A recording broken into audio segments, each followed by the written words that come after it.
Assalamualaikum. Today we would like to share information about one of the famous Muslim scholar. Okay, the Muslim scholar that we choose is Sibawayh. So before I start, my name is Nur Shazwin binti Muhammad Hassan. So I will cover the part of short summary of Sibawayh, and the second is opinion about the birthplace of Sibawayh, and the third is the place of Sibawayh has been educated, and last but not least is the spread of Al-Munahu. Okay, Sibawayh. When we heard about him, it will certainly cross in our minds that he is one of the great Arabic linguists. But how well do we know about him? Okay, short summary of Sibawayh. Sibawayh is one of the Muslim scholar and also one of the most famous Arabic grammar figures of the Basra. At that time, he has succeeded in producing a book that was used as a reference material by every Arabic linguist after his time, and his book still being studied until now around the world. My friend will explain the rest. So now, let's look at some information about Sibawayh birthplace. So there are several opinions about the actual birthplace of Sibawayh. Most historians believe that he was born in Al-Baida in Persia, which is close to Shiraz, Iran, and another opinion says that he was born in Al-Ahwaz in Persia too. However, it is certain that he was raised and educated in Basra. Okay, so this is Al-Baida in Persia, which is this place close to Shiraz, Iran. Okay, so this is Al-Ahwaz, which is also in Persia, and this one is Basra, which is Sibawayh was educated in Basra. Okay, so now let's take a look in this place, which Basra became the place of Sibawayh's education. So let's look and let's see what's inside of this place.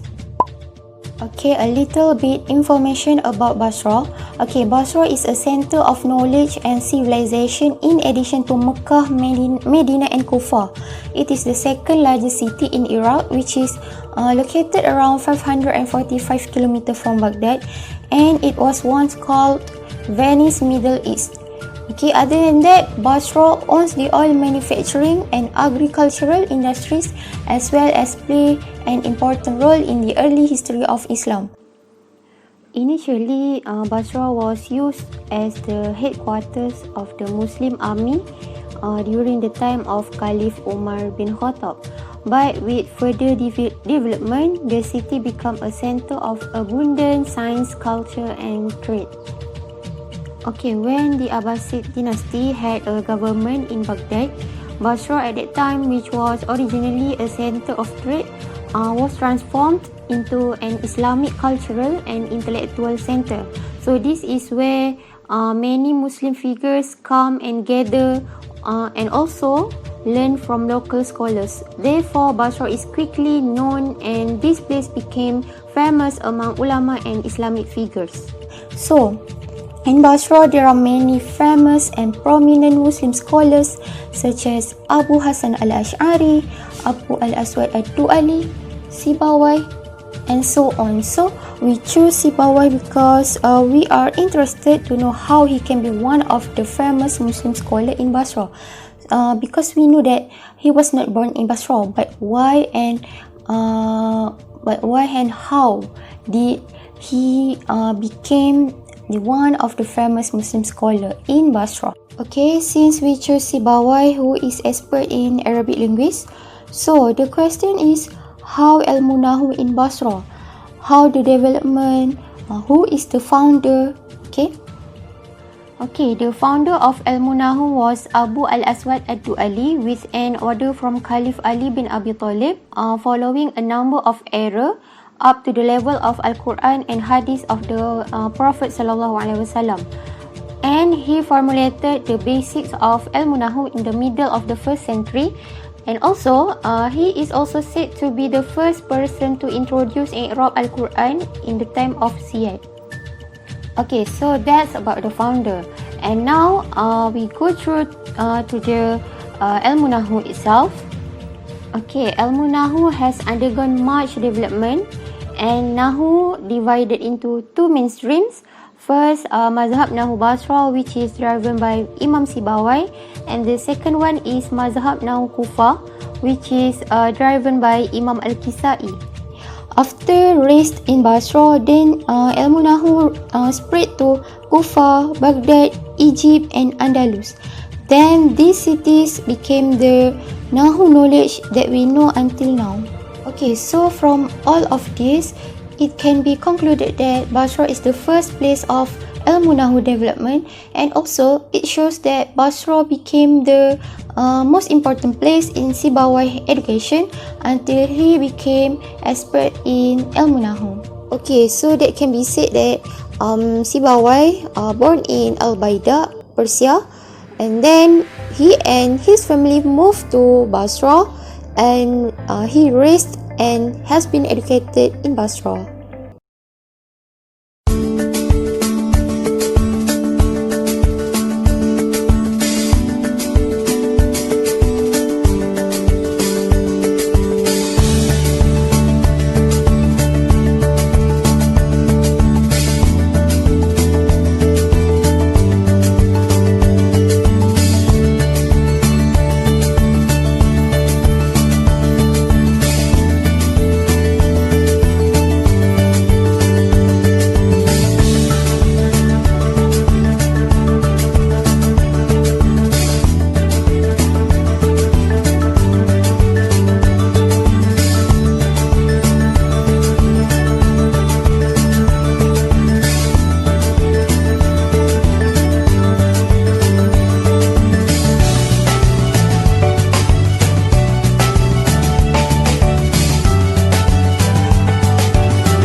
We continue the biography of Sibawayh. I want to share a little bit information about birth and lineage Sibawayh. First, the origin for name Sibawayh is Abu Bakr Amru bin Uthman bin Kambal al-Basri. He is originally born in Persia in the village of Bayda. Bayda, the village in Persia close to Shiraz. Bayda means whiteness, in conjunction with the fourthness that shines whiteness when viewed from afar. Actually, information about Sibawayh, not detail of when he born, so we almost never found by historians. Sibawayh's childhood was not found by the researcher. 10 years of Sibawayh birth is not mentioned by narrators and historians. Sibawayh born in Bayda, but he grew up in Basra and became the most popular Basra scholar, and he thrived in the circle of scientific people. And next, let's go to name is Sibawayh. Amru is original name Sibawayh is an Arabic name given by his father, even though Sibawayh not of Arab descent. So did his father and grandfather name after an Arabic name. According the three of them be Muslim and get an Islamic Arabic education. His father Uthman and grandfather Sibawayh is named Kanbar. Sibawayh died in the year 180 Hijrah when 40 years old. What is the Sibawayh? The origin of the Sibawayh, the first opinion, came from two words of Farsi. First word, which is Siba, means apple, and second is way, which means aroma or smell. The complete meaning is the aroma or smell of apple. The second opinion, there are also scholars such as Abu Abdullah bin Tahir al-Ash'ari. His title of Sibawayh consists of the first Farsi words, which is Si meaning 30 and Bawa, which means smell, and all words means to have 30 smells. And the third opinion and the last opinion about name is Sibawayh, which is his mother called Sibawayh when put him to sleep, and the two who saw both his cheeks put loving and beautiful as apple, and they called Sibawayh. Alright, now let's go further about the student of Sibawayh. Among of Sibawayh's students are Abu al-Hasan Sa'id bin Masada, or commonly known as Al-Akhfash al-Awsal. He was called as Al-Akhfash due to the small eyes and the poor eyesight that he had. He came to Basra to seek for knowledge and became student of Sibawayh and also Khalil bin Ahmad al-Farahidi. Some have said that he died in 207 Hijrah. The other student of Sibawayh is Abu Ali Kutrub Ibnu Al-Mustanir Al-Basri. He always spent his days and nights learning from Sibawayh. Sometimes, Sibawayh walked out of his house and find Kutrub was swearing by the door. He died in 206 Hijrah. The reason why Sibawayh had just few students is because of the speech impediment he had, and also he died in a young age. Muawiyah ibn Bakr al-Imi once said, "I had a look at his book and found that his knowledge is better than his speech." Therefore, until today, his book Al-Kitab was the first amazing and complete book in Arabic grammar and had been used all over the world. Some have said also that even Al-Kisai, his previous greatest opponent, studied Al-Kitab and taught the book as an honor for him after his death. The place of his training and nurturing was Basra city. He loved science and knowledge very much. Hence, since he was in young age, he went to Basra to seek for knowledge and learning hadith, law and grammar from scholars there. As mentioned previously, Sibawayh is a Persian origin, whereas he's not growing up to speak in Arabic language, but he can master the Arabic tongue and etch it into history, a legacy that we are indebted to till today. His journey described the beauty of struggle and hard work, as the language he became expert in was not his mother tongue. Hence, Nahu has become part of his life since he started out his career as a student of Hadith with Hamad bin Salama, who was a prominent narrator of Hadith and one of the earliest grammarians of the Arabic language. The history begins when Sibawayh erred in the reading of one hadith, "Laysa min ashabi illa man law syi'tu la akhaztu alayhi laysa Abu Darda." Sibawayh read the hadith with Abu Darda because he thought that Abu Darda was isim Laysa. Then, Hamad bin Salama corrected him afterwards by saying that it's not like what Sibawayh think. The right method to pronounce is Abu Darda because Laysa in the hadith is used as exception. Then, Sibawayh responded that he will seek for knowledge in Nahu so that he will never repeat any mistakes again. This story, as well as others, prompted Sibawayh to take a study of Nahu under the famous Khalil bin Ahmad. And one of the uniqueness of Sibawayh is when Al-Khalil used to mention him whenever he came for a Nahu session with the title, "Welcome to a person that never tired." And he would only use it for Sibawayh as to express his endearment. Sibawayh had received his basic background from his great professor, which is Khalil bin Ahmad.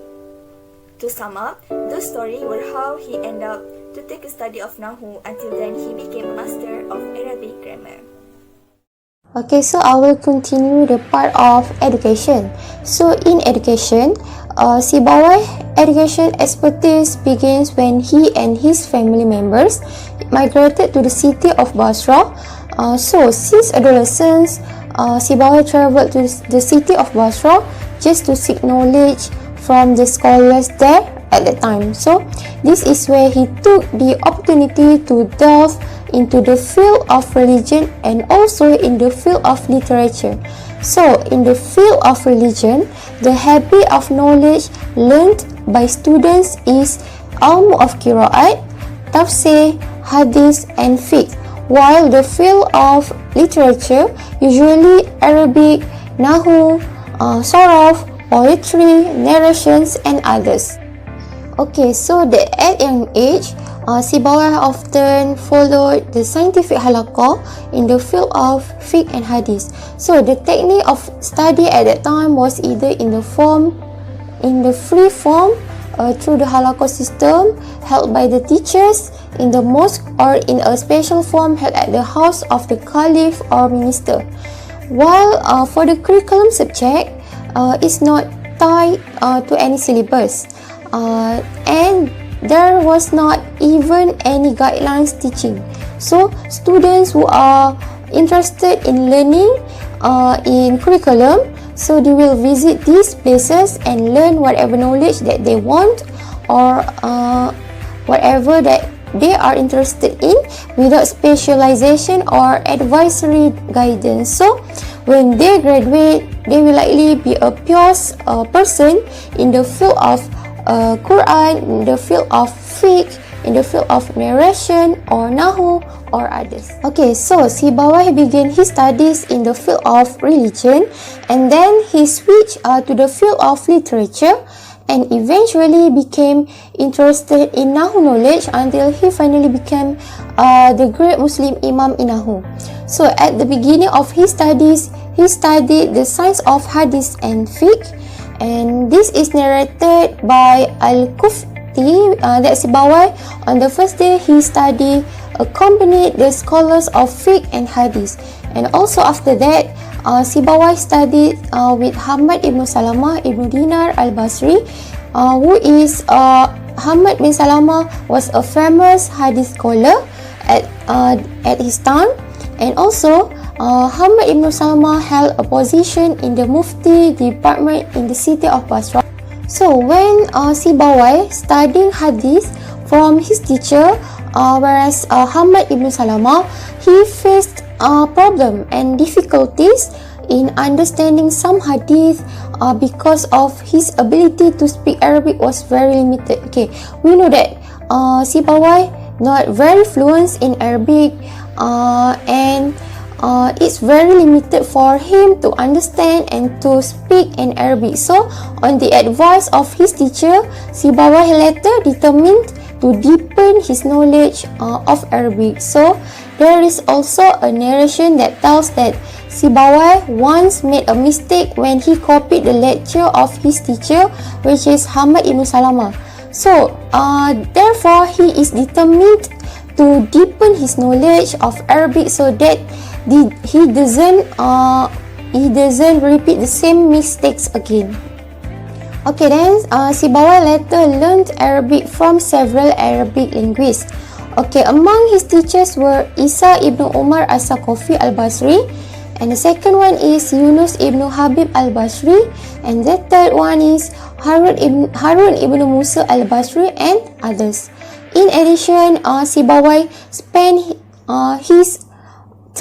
a lot of his time learning Arabic from his famous teacher, whereas Al-Khalil ibn Ahmad ibn Amr bin Tamim al-Farahidi. Okay, Al-Khalil ibn Ahmad was a grammar expert and also the most famous Arabic linguist in Basra at that time. So therefore it can be said that Sibawayh gained all the knowledge from his teacher, which is Khalil, especially in the field of Nahu and Saraf. So Sibawayh's relationship with his teacher was so close that they both together to continue the next development of Arabic language knowledge. Okay, in a conclusion of the term of education Sibawayh, he has taken the opportunity and the benefits from the various knowledge he has learned from his teacher, which is Hamad ibn Salamah, Imam Al-Khalil bin Ahmad al-Farahidi, and so on. So he used the opportunity with the full of commitment, with the full of sincerity, with the full of determination, and as best as he can do, so that he can be the great Imam Nahu. So in addition, the discipline he held in Nahu became priorities as well as overcoming other disciplines of knowledge until finally he managed to become the grade of Imam Nahu. Okay, so it can be summarized that Sibawayh learned Arabic linguistics from many teachers because his Arabic speak and also he has Arabic understanding very limited because he not fully fluent in Arabic. So he tried and he determined to deepen his Arabic until he became one of the great Imam Nahu. Let's continue to the Imam Sibawayh's contributions in Islamic education. Firstly, he had written an Arabic grammar book which is the first completed and comprehensive grammatical work at that time. This book, called and referred as Al-Kitab, or in English, the book. The reason why this book called as Al-Kitab, it is because originally this book doesn't have any title or name. Thus, the scholars after him casually call this book or refer this book as Al-Kitab or Kitab Sibawayh. Al-Kitab consists of 5 volumes which focus on discussion and description about each part of grammatical issues in Arabic language, and it mainly discusses about syntax nahu, morphology saraf, and phonology pronunciation. Al-Kitab then recognized as the remarkable grammatical work that ever existed in Arabic and Islamic history, and it's also become the important and main reference among the Arabic and Western scholars. Al-Kitab holds the criteria that able to attract interest among the readers to choose this book as their main reference. Firstly, it is because of this book rich of authentic data of usage. The linguistic data that had been used in this book were not only derived from Sibawayh era but also included from pre-Sibawayh era, which is around 2nd until 8th century. There were around 20 individuals that had been mentioned and quoted in this book, either as predecessors, which mean Imam Sibawayh had never met the scholars before this, or as contemporaries, like his teachers or person or informant that gave him linguistic data. Besides that, Imam Sibawayh also analyzed and identified the nature of the contribution of some of these individuals, and he included it in this book. Among the individuals that had been mentioned in Al-Kitab, firstly Abdullah bin Abi Ishaq, Isa bin Umar, Abu Amr bin Al-Ala, Abu Hatab Al-Ahfaz Al-Kabir, Yunus bin Habib, and Al-Halil bin Ahmad Al-Farahidi. And Imam Al-Farahidi became the most quoted and mentioned individual by Sibawayh, which there were around 608 references to him throughout this book, which means he also became the most influential figure in the making of Al-Kitab. The second criteria is Al-Kitab content of subtle analysis based on the authority of trustworthy native speaker, which means the data and material that have been used to support Imam Sibawayh analysis were derived from trustworthy source, which is Quran, Bedouin speech, selected poetry, and hadith. The data derived from these sources were far more authentic and trustworthy from other sources because it used the genuine Arabic language without any mixture of non-Arabic element. From this, we can see why the scholars choose this book as their main reference, and it also proved that this book was the first completed and reliable source for Arabic grammar. His second contribution is he had introduced a lot of outstanding grammatical thinkings. Before Imam Sibawayh introduce and construct his grammatical thinking, he will first examine grammatical phenomena, particularly syntax and morphology, with recourse to a coherent theory based on his analytical tools. His fundamental analytical tools included qiyas, illa, taqdir, amal, and else. His grammatical thinkings were delivered in many ways, included during debate session that he participated during his class, and it also delivered and recorded in his writing, which is Al-Kitab.